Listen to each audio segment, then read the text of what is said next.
Hello friends, આજે શું બનાવીશ એ હું તમને કહીશ નહીં, પણ તમે જેમ જેમ વિડીયો જોતા જાઓ તેમ તેમ કોમેન્ટ કરતા જાજો કે આજે મેં શું બનાવી રહી છું. છેલ્લે તો તમને ખબર પડવાની જ છે કે મેં શું બનાવ્યું. તો ચલો ચાલુ કરીએ. 1 વાટકી જેટલી મેં તુવેરની દાળ લીધી છે.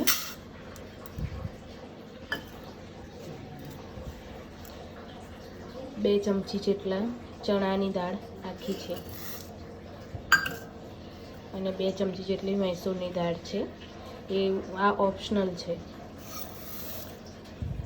તેને અડધો કલાક માટે પલાળીને મૂકી દઈશું. તો ફ્રેન્ડ્સ, લોટ બાંધવા માટે મેં 3.5 વાટકી જેટલું આ માપ લીધું છે. 3.5 વાટકી જેટલું ભરેલું, એટલે જે હું કહું છું કે લાડવાનું દળેલું એ લઈ લીધું છે. અને એમાં 1/2 વાટકી જેટલું સોજી નાખીશું.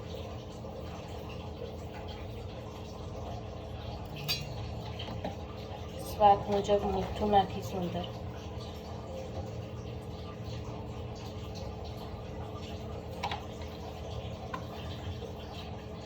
અને મોણ માટે આમાં આપણે ઘી લઈશું.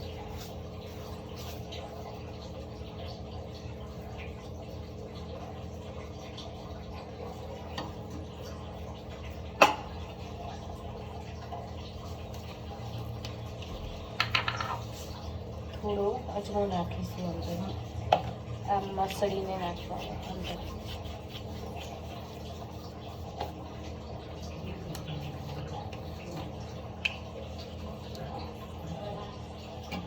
એક ચપટી જેટલો ખાવાના સોડા નાખવાના.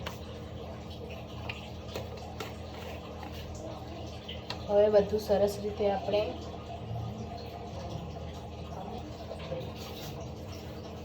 સરસ રીતે મિક્સ કરી લઈશું.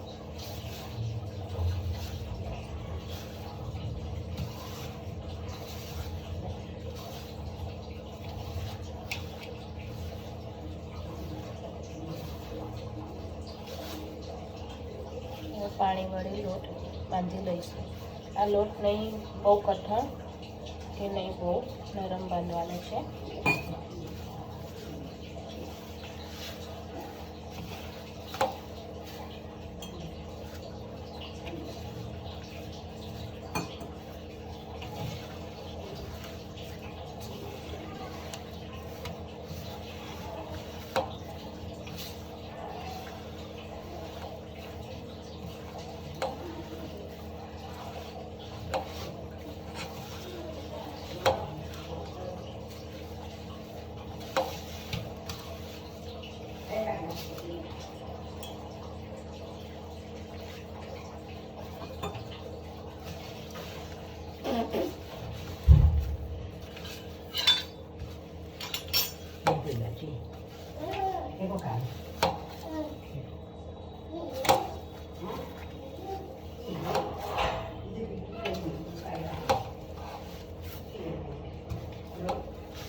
થોડું તેલ નાખી અને લોટ થોડી વાર અડધો કલાક રેસ્ટ આપીશું.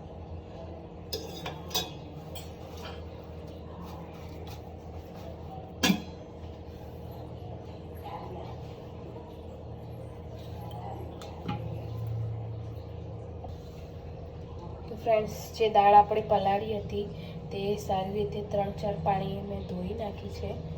અને એમાં 2 ગ્લાસ જેટલું પાણી નાખી હવે તેને કુકરની સીટીઓ વગાડી દઈશું. એમાં થોડું તેલ નાખીશું, 2-3 ટીપા, અને 1 ચમચી જેટલું મીઠું નાખીશું.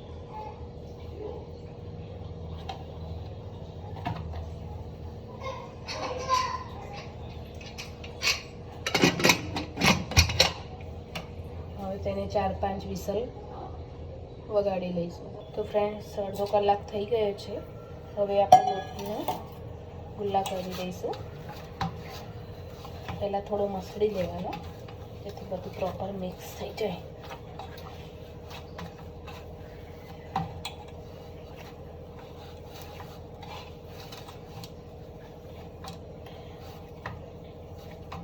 થોડી ઘણી તો તમને લોકોને ખબર પડી જ જઈ હશે કે હું શું બનાવું છું, તો પ્લીઝ કોમેન્ટમાં જરૂરથી જણાવજો.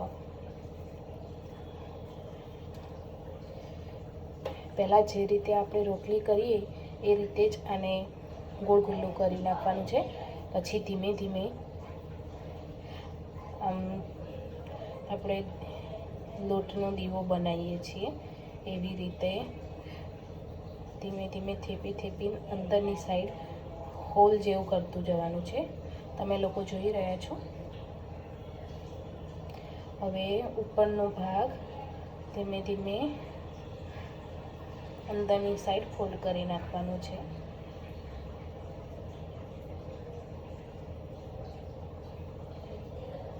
આ રીતે.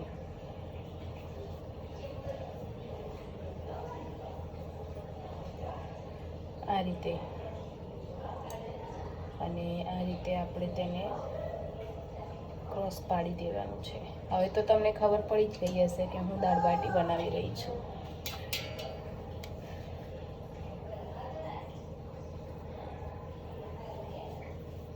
આ ક્યાંની ફેમસ છે દાળ બાટી તે મને કોમેન્ટમાં જરૂરથી લખીને જણાવજો. અને તમારી સાઈડ ક્યાંની દાળ બાટી બહુ ફેમસ છે તે મને પણ જણાવજો. આ રીતે કરીને આપણે બધી બાટી તૈયાર કરી લઈશું. ફ્રેન્ડ્સ, આપણે એ રીતે બધી બાટી તૈયાર કરી નાખી છે. તો હવે તેને બાફવા મૂકીશું.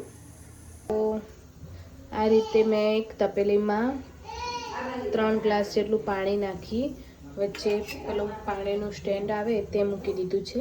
અને તેમાં આવું સીવાવાળી થાળી મૂકી દઈશું, કાણાવાળી. અને તેમાં એક પછી એક બધી બાટી ગોઠવી નાખીશું. આ રીતે મેં બધી બાટી ગોઠવી નાખી છે. હવે તેને સીવું ઢાંકી થોડી વાર ચડી ના જાય ત્યાં સુધી બાફવા દઈશું.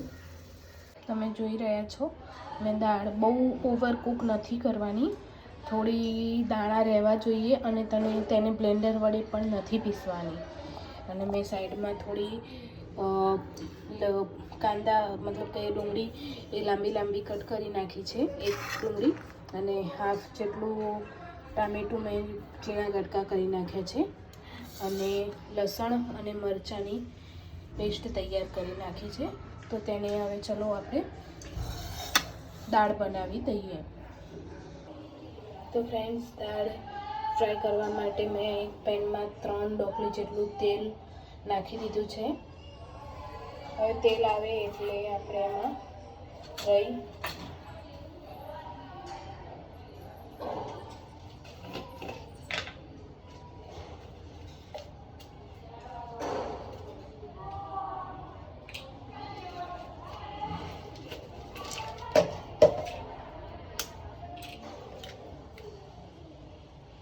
તેલ આવી ગયું છે. તેમાં મેં રાઈ,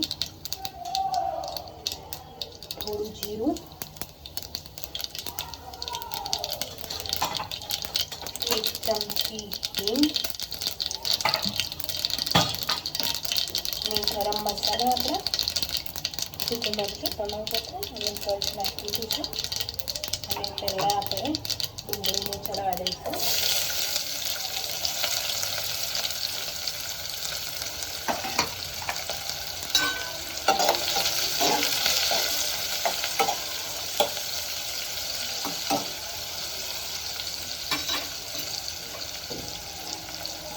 ડુંગળી ચડી ગઈ છે, ગોલ્ડન બ્રાઉન થઈ ગઈ છે. તો એમાં લસણ અને આદુ મરચાંની પેસ્ટ નાખીશું અને થોડી ચડવા દઈશું.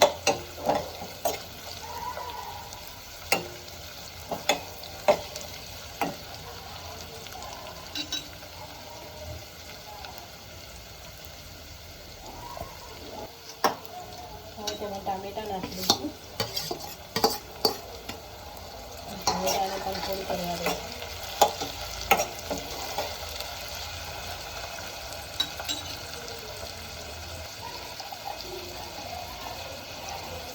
એક ચમચી જેટલું મીઠું નાખીશું, કેમ કે આપણે થોડું દાળમાં પણ મીઠું નાખેલું છે, કે જલ્દી ટામેટું ચડી જાય. ટામેટું થોડું ચડી ગયું છે. હવે આપણે આમાં જ બધા મસાલા કરી નાખીશું. 1 ટીસ્પૂન જેટલી હળદર નાખીશું, 1/2 ટીસ્પૂન જેટલી મરચું નાખીશું. તમારે તીખું જોઈતું હોય તો તીખું પણ કરી શકો છો વધારે નાખીને.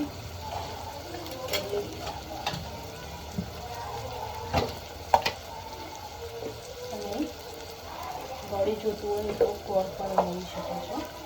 અને ઇડલી સંભારનો મસાલો પણ થોડો એડ કરીશું, જેથી ટેસ્ટ સારો આવે.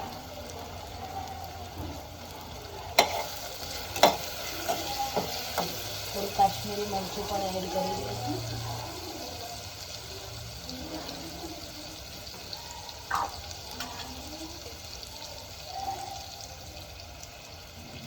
જેથી દાળનો કલર સરસ આવે.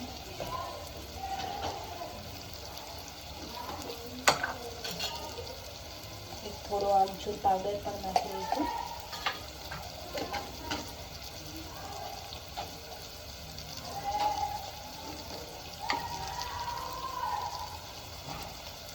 થોડો ગરમ મસાલો પણ નાખીશું. સરખી રીતે તેને હલાવી દઈશું અને મસાલા થોડા ચડવા દઈશું.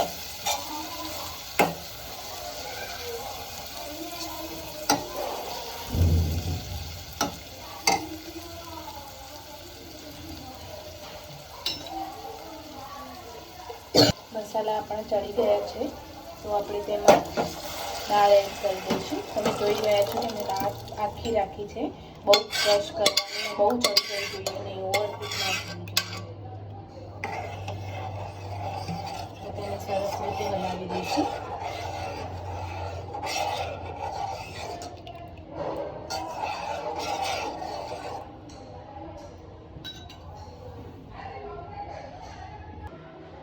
તો ફ્રેન્ડ્સ, બાટી આપણી સરસ બફાઈ ગઈ છે. હવે થોડા તેલમાં એને ફ્રાય કરી નાખીશું. દાળ પણ ઉકળી રહી છે, મસ્ત એવો કલર આવે છે. તો આપણી દાળ ઉકળી ગઈ છે અને ઘટ થઈ ગઈ છે. તો ગેસની ફ્લેમ બંધ કરીને પહેલાં બાટી આપણે તળી લઈશું. તો ફ્રેન્ડ્સ, આપણે તેલ મૂકી દીધું છે બાટી તળવા માટે. થોડી થોડી કરીને બધી બાટી તળી લઈશું.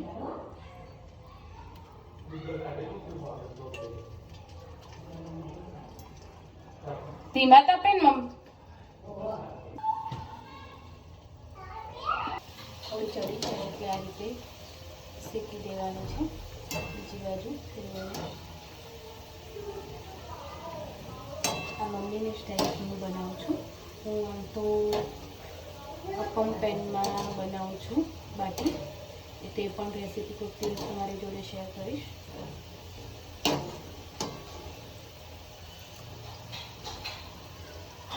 ગોલ્ડન બ્રાઉન થાય ત્યાં સુધી આપણે તેને તળી લઈશું.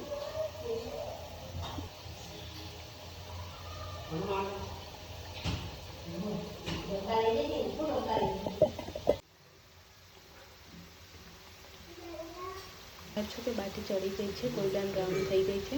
તો હવે તેને આપણે નીકાળી લઈશું અને એ રીતે બધી બાટી તળી નાખીશું.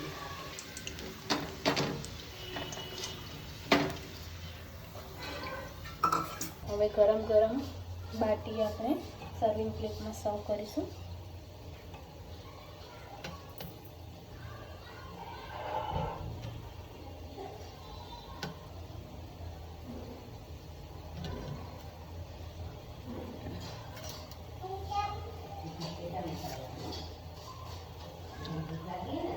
થોડી ડુંગળી મૂકીશું.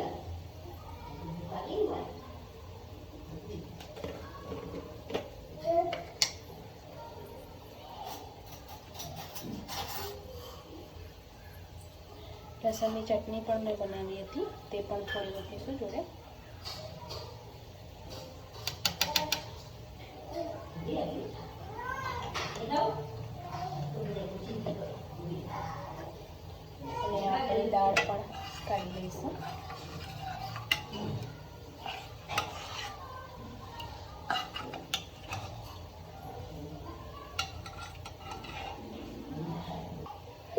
દાળ બાટીનો મેઇન ઇન્ગ્રીડિયન્ટ થોડું ઘી નાખીને સર્વ કરીશું.